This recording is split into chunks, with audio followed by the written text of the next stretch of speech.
I've lately been inspired to delve further into an immersive Victorian experience as I am currently reading quite a bit of literature published during Queen Victoria's reign. I'm inviting you to join me as well as we encounter Victorian life, from late afternoon walks to the evening meal to the leisurely parlor pastimes that occupy the hours before bed, and culminating with the natural winding down of one's toilette and choosing appropriate nightwear, all in candlelight.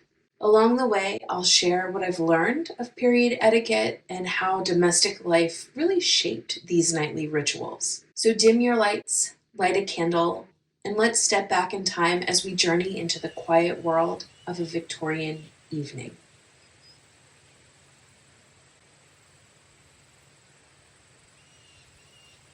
At 3:30, I take an unhurried afternoon walk, as a solitary autumnal afternoon walk by an older married lady residing in a rural setting is permitted by custom. I decide to bring a book along to stop and soak up some late afternoon sunshine with a few moments of peace.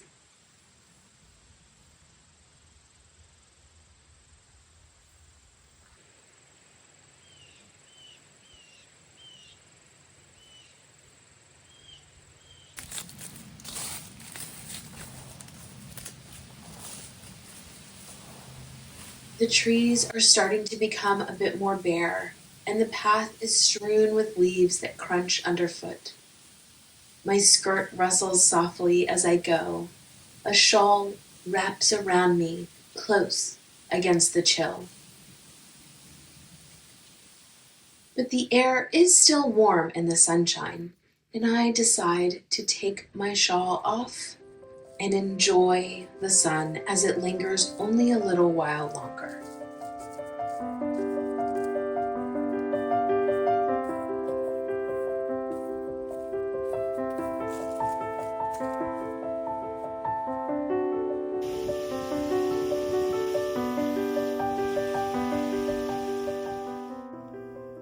By 4 o'clock, I have returned back inside, where a pot of tea awaits.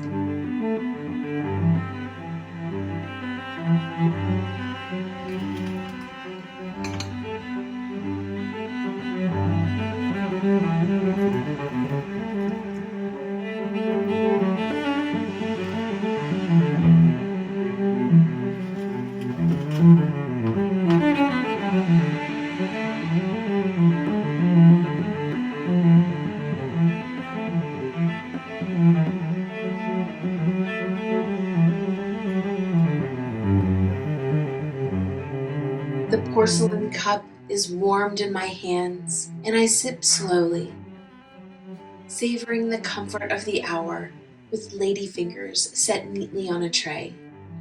Again, I choose to pick up a book to savor the treat of not only feeding my body with hot tea and sumptuous sponge biscuits, but also of feeding my mind with intellectual stimulation.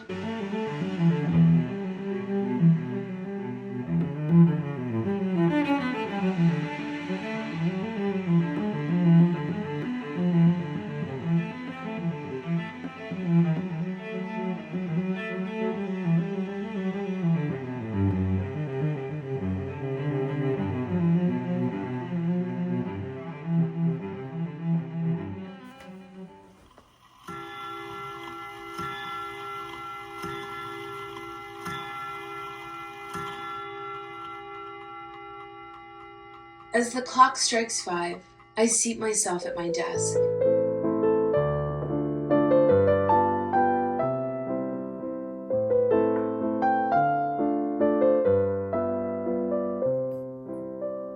A steel nib pen dips into the inkwell, scratching steadily across the page. Outside, postmen deliver and collect the post several times a day. And I know that even though we reside in the country, if I write this letter in time for the 6 p.m. collection, it may reach its destination by the morning. For residents in town, there were 7 mail delivery times each day. For residents in the country, the last pickup in the preceding evening by 6 o'clock may make the first delivery in the morning by 8 o'clock. or it may be slightly delayed into the second delivery of the morning by 12 o'clock, or even the third delivery in the afternoon by 2 o'clock.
As 6 o'clock approaches, the household prepares for the evening meal. Some of the necessary tasks do need to be completed earlier in the day, such as the baking of the bread.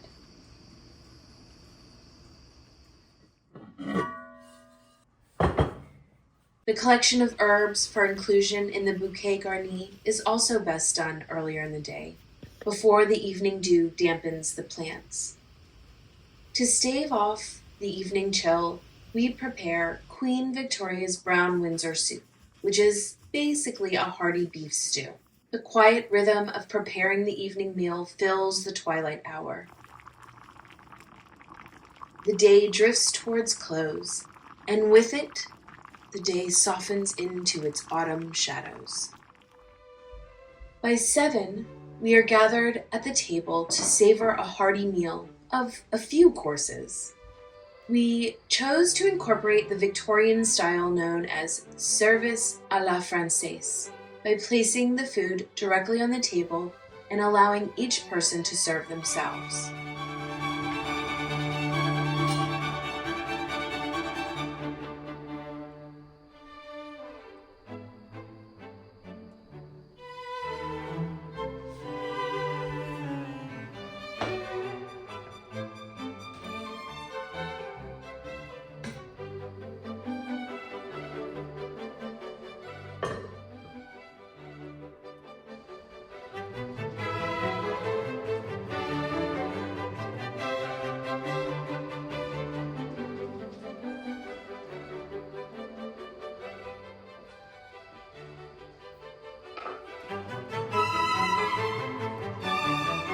The glow of the lamplight shines golden against the gathering night as we enjoy the robust stew with a homemade bread and then anticipate dessert. I chose a strawberry sorbet as it was considered a fashionable frozen dessert in that time. Sorbet could also have been served as a palate cleanser between courses, but for us it was a perfect light dessert after such a hearty meal. After the meal, the evening would unfold in quiet leisure, with a few turns at the piano or maybe simple conversation by the fire. On this particular evening, we chose reading aloud from a favorite volume of ghost stories. It was on a dark, chill October evening that after dining at an accustomed eating house, I wended my way to my new quarters. I shall never forget that evening. There was a heavy, clammy feeling in the air of the streets, and as I turned into the dreary square, the air seemed heavier and clammier.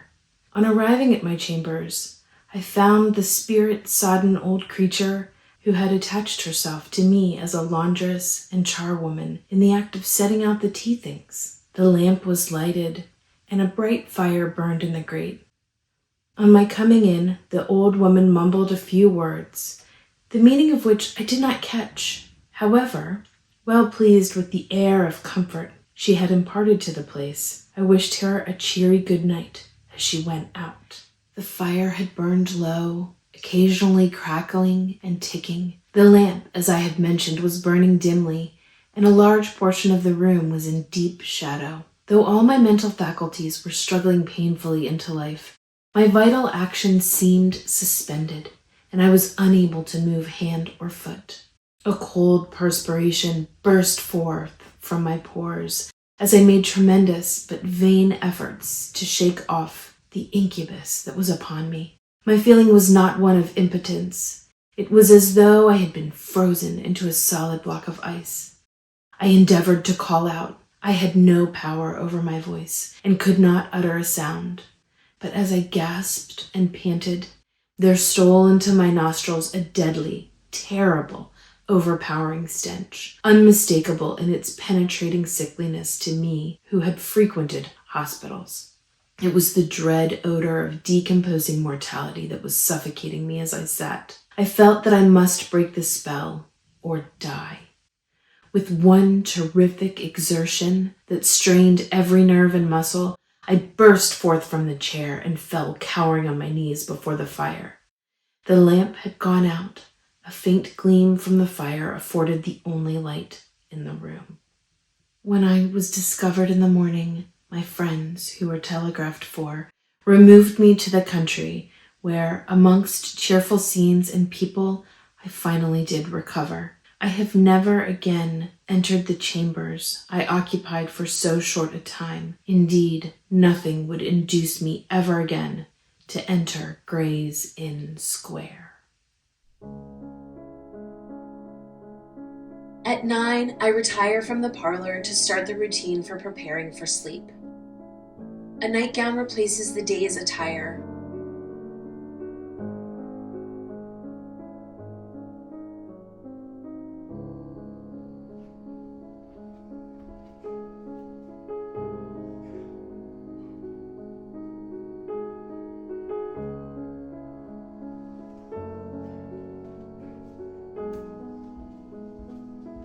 My hair is brushed free of its pins.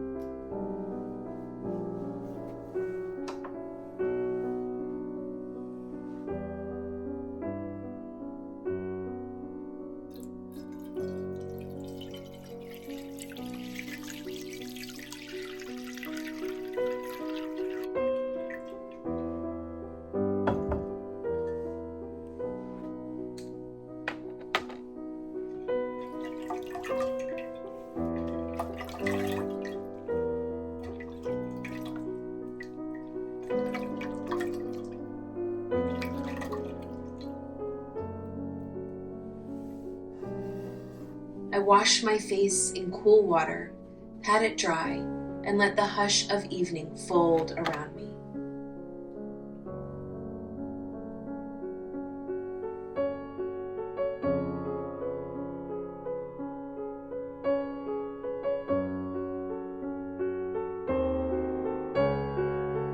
I look out the window panes to admire the moon in the surrounding darkness and find myself wishing that moonbeams could be bottled and corked into an apothecary bottle.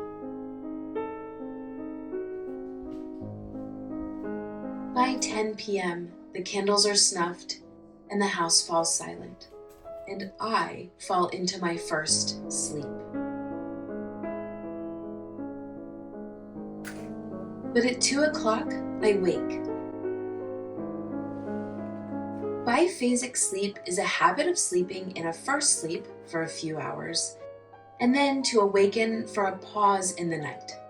Light a candle, open a book, read in the hush of darkness.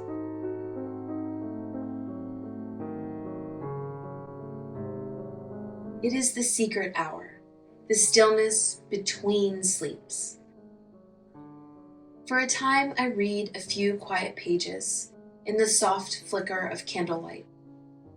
I choose not the ghost stories from before, but a more peaceful, calming tale.